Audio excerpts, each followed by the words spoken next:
안녕하세요. 아재비디오의 얄리입니다. 90년대 유년 시절을 보내신 분들이라면 기억 저편의 이 광고 기억하시는 분들이 계실 거예요. 사우루스 하하! 스피드 여기야! 꼼짝 마라! 맞좀 마라! 프링 작동! 사우루스 팡팡을 사시면 팡팡 탱크를 드려요. 사우루스 팡팡! 자매품 여아형도 있어요. 이렇게 하는 거 이 광고의 포인트인데 이게 안 나오네. 어쨌든 그 당시에는 신발 디자인을 보고 사기보다는 사은품에 눈이 멀어서 신발을 구매했던 걸로 기억이 나는데요. 하지만 그 사은품의 퀄리티는 폭망. 대부분 이 만화에 대한 스토리 기억보다는 해당 신발과 그 사은품에 대한 기억이 더 강렬했던 오늘의 리뷰, 바로 사우루스 팡팡입니다. 당시 로봇물이 판치던 90년대에 애니메이션 시장에서 공룡을 소재로 한 한 줄기 신선한 빛과도 같았던 애니메이션인데요. 그 당시 로봇물로 쩔어있던 저에게 저 주인공들이 타고 다니는 이 자동차 언제 로봇으로 변신하지? 하면서 시청했던 기억이 있어요. 결국 변신은 하지 않지만 자, 지금부터 저 얄리와 함께 사우루스 팡팡 원제 공룡 모험기 쥬라 트리퍼의 스포일러 가득한 리뷰 지금 바로 시작합니다. 채널 고정!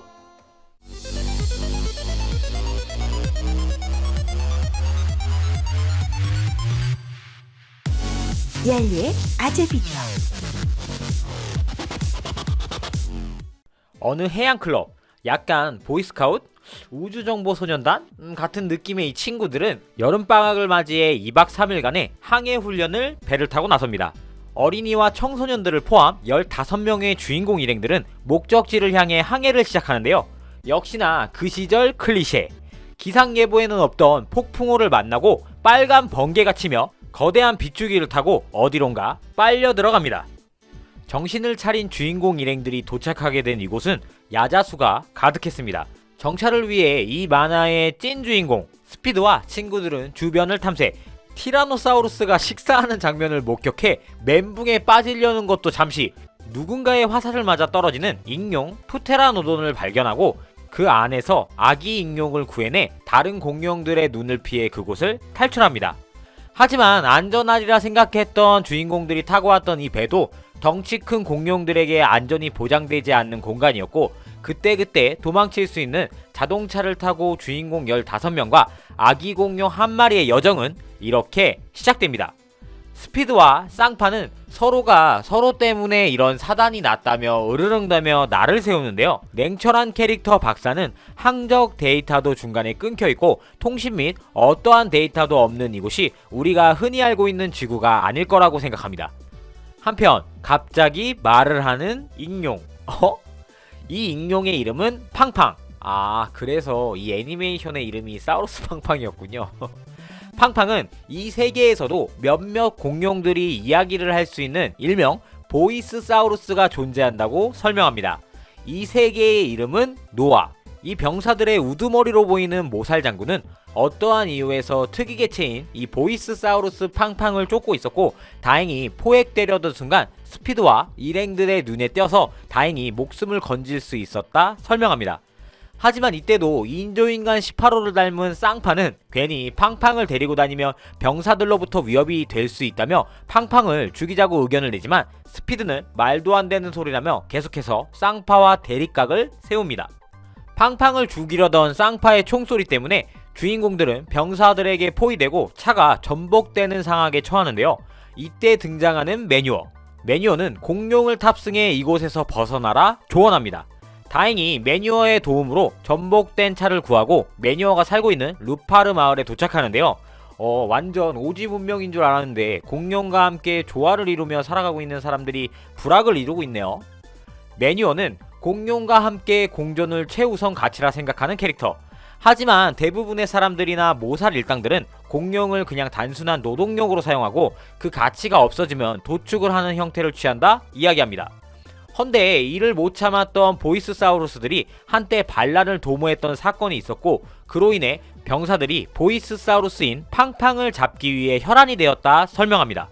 오, 이런 심오한 내용이었어? 모살 장군 일당은 냄새를 맡고 매뉴어의 집까지 쳐들어오지만 이번에도 역시 매뉴어의 도움으로 포위망을 뚫고 탈출. 스피드 일행의 협력을 도왔다는 이유로 매뉴어는 잡히고 맙니다. 근데 어깨뽕 무엇? 모살은 매뉴어를 처형하겠다고 합니다. 갑자기?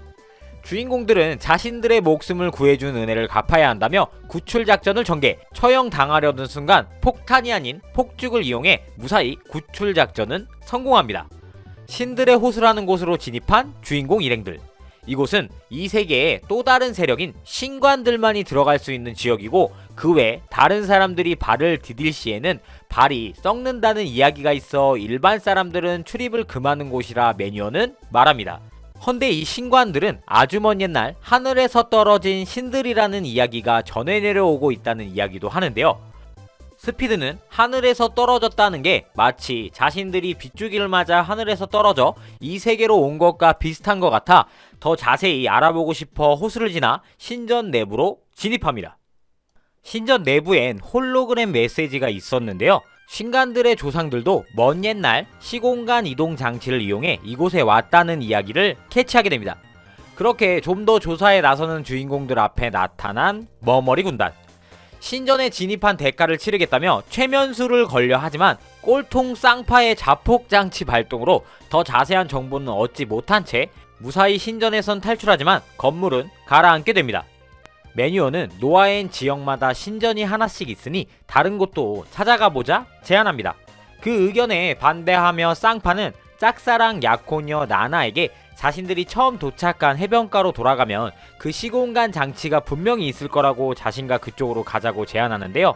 하지만 나나는 쌍파를 따르지 않고 쌍파는 자신을 따르는 초롱이와 토미만을 데리고 독단적인 행동을 하다 오히려 모살 병사들에게 붙잡히고 맙니다. 어휴 꼴통들. 스피드와 일행들은 모살 장군에게 붙잡힌 3인방을 찾으러 다니지만 모살 장군은 이 골칫거리 3인방들에게 호의를 베풀고 총에 대한 구조나 기술력을 캐내려 합니다. 반대로 쌍파는 화약 기술 및 자신들이 알고 있는 기술을 전달하고 모살 장군을 이용 시공간 이동 장치의 비밀을 파헤치고 빤스런 각을 세웁니다. 근데 모살도 시공간 이동 장치는 잘 모르는 것 같은데? 일행들은 다른 신전으로 이동 중 서커스장을 발견하고 그곳에서 숨어 지내고 있던 또 한 마리의 보이스사우루스 파키를 만납니다. 파키는 팡팡을 보며 부당한 대우를 하는 왕국 군대에 맞서 싸운 공룡들의 반란이 있었고 그 반란을 지휘했던 하얀 날개는 팡팡의 아버지라 설명합니다. 하지만 반란의 주도자였던 하얀 날개는 처형당했고 반란은 실패. 다들 뿔뿔이 흩어져 자신과 같이 은둔 중이라 말합니다. 파키는 레무리아 대륙으로 가면 시간을 넘나들 수 있다는 장치에 대한 소문을 들을 수 있을 거라며 힌트를 주고 팡팡의 아버지가 그랬던 것처럼 인간과 공룡이 조화를 이루며 살 수 있는 세상을 만들어달라 부탁합니다. 그렇게 도착한 항구 마을 카사바. 스피드는 이곳에서 발명을 좋아하는 소년 민트를 만나고 모살 장군과 신관들의 압박으로 다시 한번 주인공들은 붙잡혀 위기에 처하지만 스피드와 민트의 비행기 개발로 친구들을 무사히 구출, 시공간 이동장치로 향할 수 있는 나침반도 얻게 됩니다. 수륙 양용 자동차를 타고 여정을 이어나가는 주인공 일행들은 어느 한 섬에 도착합니다. 도착과 동시에 마주하는 여성 신관들. 다행히도 일전에 만났던 신관들과는 다르게 이곳의 신관들은 주인공들에게 우호적인 태도를 보입니다. 이곳은 하늘다리 신전이라는 곳으로 신관 아자리는 다른 지역 신관들과는 다르게 과학을 연구 중이라며 과거 신관들의 조상들이 여기 온 이유에 대해 차근차근 설명해줍니다. 이들의 조상들이 있던 세계는 고도의 과학이 발달했던 곳. 하지만 그 과학으로 인하여 큰 이변이 일어나 세계 자체가 혼란에 빠졌고 혼란에 빠진 세계로부터 탈출, 시공간 장치를 이용해 지금의 이 세계로 오게 되었다는 것을 설명합니다. 하지만 과학으로 인해 혼란에 빠졌던 그들의 과오를 다시 되풀이하지 않기 위해 그때부터 신관들은 과학을 배척하게 되었고 과학자는 악마로 취급하는 게 관행처럼 되었다 이야기합니다. 하지만 신관 아자리는 숨어서 박사 레오나르도 다본트를 필두로 몰래 연구를 계속해왔던 것. 바로 앞전에 만났던 민트도 다본트 박사 조수로 일하고 있었네요. 어느 한 유적에서 발견했다는 과거 신관들이 발명해낸 무한동력 시스템을 이들에게 주는 아자리. 무한동력을 이용해 레오나르도 다본트 박사는 주인공들이 타고 다니던 자동차를 트리케라톱스 모양으로 개조, 무한주행이 가능하게 만들어주고 추가적으로 비행기, 타조 로봇까지 만들어주며 주인공들이 무사히 시공간 이동장치가 있는 레무리아 대륙의 청궁신전까지 다다를 수 있도록 도움을 줍니다.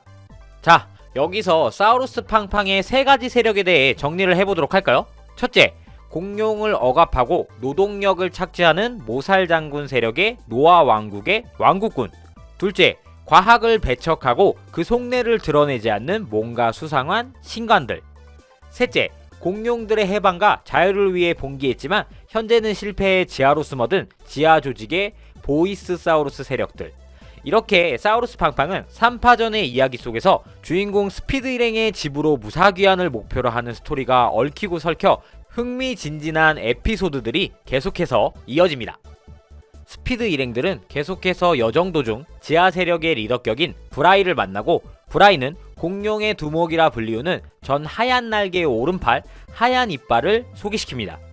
하얀 이빨은 팡팡에게 뿔뿔이 흩어져 있는 공룡들을 다시 귀합시켜 아버지가 못다 이룬 목표를 이뤄달라고 부탁하고, 아지트를 습격한 왕국군으로부터 팡팡과 주인공들이 도망칠 수 있게끔 시간을 벌다 왕국군의 총을 맞고 숨을 거두게 됩니다. 하지만 하얀 이빨의 목숨의 대가로는 안 됐던 것이었을까요? 동굴 건너편에는 모살이 지키고 있었습니다. 그렇게 매뉴어 일행과 지하 조직을 제외하고 주인공 일행들은 전부 잡혀버리고 마는데, 그만 좀 잡혀라 진짜. 붙잡힌 스피드 일행들은 국왕의 앞까지 끌려갑니다. 헌데 왕의 딸, 공주인 아스카의 시중을 들고 있는 쌍파와 그 친구들 아 진짜 아유. 아나 무인인 아스카 공주는 오냐오냐 자라왔고 누구의 말도 듣지 않는 고집쟁이 캐릭터였습니다.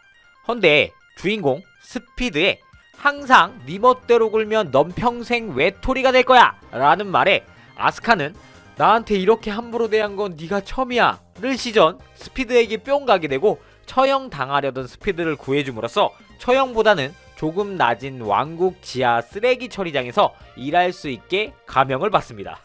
뭐야 이게.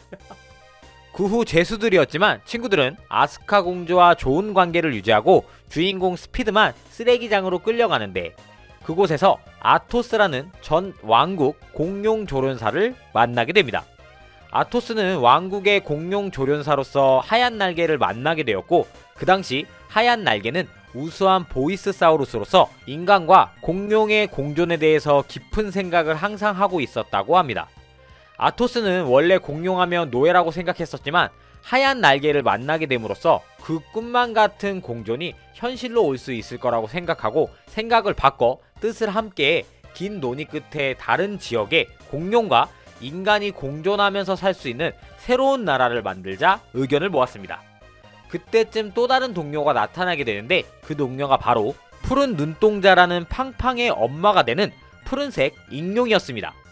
계획은 순차적으로 실행되었지만 이들의 대업은 정보가 새어나가 실패로 돌아가게 되고, 하얀 날개반 본보기로 처형됐다는 과거를 스피드에게 알려줍니다. 와, 이 스토리 이것도 나름 미쳤네. 어쨌든 스피드는 계속해서 쓰레기장에만 있으면 안 됐기에 동료들과 아스카의 도움으로 탈출을 강행하고, 탈출 후에 다시 지하 조직과 연계해 쓰레기장과 지하에 갇혀있는 많은 공룡들을 탈출시키는데도 성공합니다. 아스카 공주는 스피드의 뜻에 함께하기 위해 데려가 달라고 하지만 공주를 데려가 주진 않는데요. 아니 근데 왜 뽀뽀함? 이 개스. 지하 조직과 주인공 일행들은 등장 밑이 어두운 곳을 노려 국왕의 수렵장에 새로운 아지트를 만듭니다. 한편 국왕은 추격대를 보내 이들을 다시 잡아올 것을 명하며 조용히 왕국의 지하로 내려가는데요. 지하엔 대승정이라는 신간의 우두머리가 있네요. 헐. 헌데 대승정, 국왕에게 최면을 걸고 있었습니다. 이거 반전인데? 이 만화 최대 빌런은 아마도 대승정인 것으로 보이네요.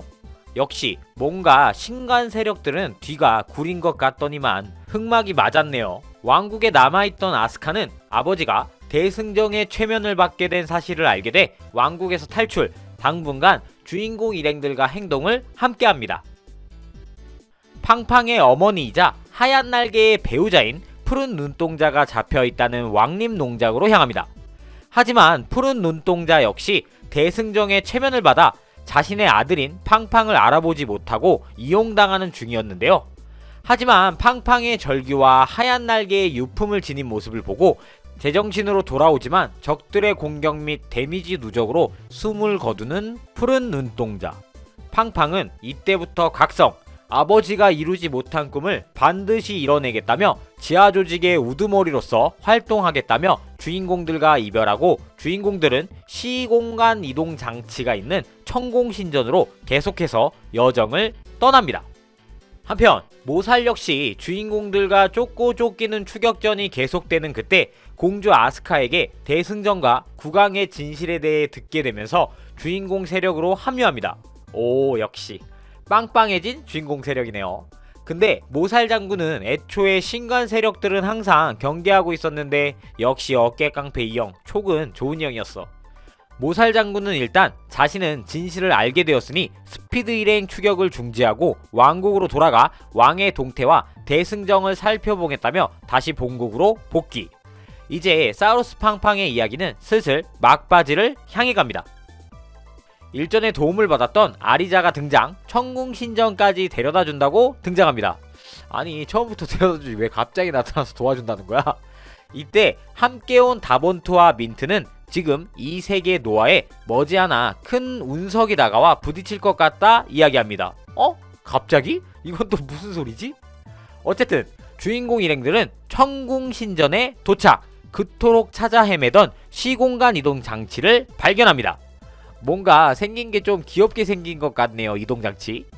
이동장치를 본 다본트 박사는 현재 보이는 이동장치는 그 당시 최초 신관들의 조상들이 왔을 때의 물건을 복원한 상태이며 주인공 일행들이 이 지역에 오게 된 이유는 이 복원된 장치를 테스트하던 때에 그 실험에 휩쓸려 불려온 것 같다 말합니다. 그리고 일주일 후에 확실히 노아에 충돌할 것 같다는 운석이 다가올 것을 예측합니다. 전체가 다 살기 위해선 지금부터 3일 안에 시공간 이동장치를 제대로 작동하게 만들어 노아로 떨어지는 운석을 다른 공간으로 보내버려야 한다고 말하는 다본트. 하지만 다본트는 스피드들에게 충격적인 말을 전합니다. 이 이동장치를 작동시켜 운석을 날려버리기 위해선 무한동력 장치, 즉 다시 말해 지금 현재 주인공 일행들의 메카에 이용되고 있는 것을 포함 총 15개의 무한동력 장치가 필요한데 이걸 전부 소모시켜 운석을 공간 이동시킨 후에 주인공 일행들을 원래의 세계로 보냈는데 쓸 무한동력 장치가 없다는 것. 주인공 일행들이 원래의 지구로 돌아가기 위해선 무한동력 장치가 딱 한 개만 있으면 가능했지만 지금 이 세계에 존재하고 있는 무한동력 장치는 총 15개. 주인공 일행들은 그냥 무시하고 지구로 돌아가자는 의견과 일단 운석부터 막아내고 그 후의 일을 생각해보자라는 의견이 강하게 부딪힙니다. 하지만 이내 착한 주인공들은 노아를 선택하게 되고 자신들은 후를 도모하게 되는데요. 주인공들 노아에 정착하나요? 한편 천공신전으로 찾아온 메뉴와 팡팡. 오, 팡팡 그 사이에 완전 커졌네요. 와, 아버지 하얀 날개의 느낌이 물씬 풍기네요. 대승정의 부대가 이곳으로 쳐들어온다는 소식을 접하고 팡팡 세력과 모살 장군의 왕국 군대가 연합군을 이뤄 천공신전으로 오게 되었다 설명합니다. 그때 마침 등장하는 대승정의 군대. 주인공 일행 및 연합군은 머머리 군대에 맞서 방어선을 구축하고 최후의 전투에 임합니다. 대승정은 과학기술을 사용하면 안 된다는 사상으로 운석이 충돌하려 했지만 그것조차 전부 다 과학기술에 정신 팔린 미치광이들이 만든 소설에 불과하다며 끝까지 시공간 이동장치가 작동되지 못하게 저지하려 합니다. 심지어 운석과 충돌하려는 징조인 지진을 보면서도 신들이 노했다는 정말 답답한 개소리를 시전. 보다 못한 모살 장군과 군대가 대승정을 없애기 위해 대승정을 칼로 베어버리게 되는데 그때 대승정의 정체가 밝혀집니다. 바로 대승정의 정체는 충격적이게도 로봇이었습니다. 헐, 대박 반전. 부하였던 대승정의 군대들도 우두머리의 정체를 알고 나니 전부 다 빤스런. 대승정은 터미네이터로 돌변, 자기 자신을 신의 가신이라 칭하며 주인공 일행들을 방해하려 하지만 쌍파의 순발력으로 대승정을 돌진으로 들이받아 대승정, 아니 터미네이터의 작동을 멈추는데 성공합니다. 아니 근데 터미네이터 작화 실화냐? 드디어 모든 것을 끝내고 노아를 위해 15개의 시공 이동 장치를 작동, 무사히 다가오는 운석을 없애버립니다. 무한 동력 장치를 모두 소모해버려 집으로 돌아가지 못하는 스피드와 그의 일행들. 노아 국왕 및 주변인들은 주인공들에게 새로운 노아 설계를 위해 정착해달라 부탁합니다. 어떡해. 근데 그때 번뜩이는 스피드의 생각. 대승정, 즉 다시 말해 터미네이터 역시 무한동력 장치로 작동하고 있었던 것을 발견합니다. 다행히 주인공들 무사히 집으로 갈 수 있게 되었네요. 귀환전, 추억이 많았던 노아의 친구들과 기념사진을 찍습니다. 그렇게 작동하는 지구행 시공간 이동 장치. 자신들이 출발했던 바다로 도착한 주인공 일행들. 그러고 보니 맨 처음에 타고 갔던 요트를 버리고 왔네요. 그리고 노아에서 찍었던 사진은 돌아오면서 까맣게 변해 있어요. 사진은 남지 않았더라도 추억과 기억이 가슴속에 남아있다라는 손발이 오그라드는 멘트를 하면서 사우루스 팡팡은 이렇게 행복한 엔딩을 맞이하게 됩니다. 1995년 KBS ETV를 통해서 방영했던 사우루스 팡팡, 원제 공룡 모험기 주라트리퍼는 로봇 메카문이 즐비하던 시대에 공상과학과 공룡 그리고 모험을 섞어 만든 소재로 당시 나름 선풍적인 인기를 끌었던 작품입니다. 제 요약으로서는 중간중간 생략된 부분이 너무나도 많아서 노아로 떠난 15명들의 주인공 일행들의 매력을 전부 다 보여드릴 수 없어서 조금 아쉬운 부분도 있는데요. 어느 한 캐릭터에 치중되지 않고 철없던 15명들의 친구들이 여행 후에 다시 복귀할 때쯤엔 다들 어른스러워지는 성장 과정을 아주 잘 보여주었다고 생각합니다. 과학의 무분별한 남발과 공룡으로 표현했지만 아마도 동물이었겠죠. 인간 그 외의 생물과의 공존에 대해 다시 한번 생각할 수 있게 해준 사우루스 팡팡. 당시나 지금이나 풀리지 않고 있는 문제들도 많이 있는 것 같지만 어쨌든 신선한 소재와 스토리로 이런 메시지를 전달하려고 했다는 것 자체가 참 이 작품을 지금까지도 명작이라 이야기할 수 있게끔 만든 요소라 생각이 드네요. 자, 오늘 제가 준비한 영상은 여기까지입니다. 오늘의 영상도 어떻게 재밌게 보셨는지 모르겠네요. 그럼 저는 다음 영상에서 또 찾아뵙도록 하겠습니다. 다음화 예고편 있는 거 다들 아시죠? 끝까지 채널 고정해주시고, 그럼 지금까지 얄리 아재 비디오의 얄리였습니다.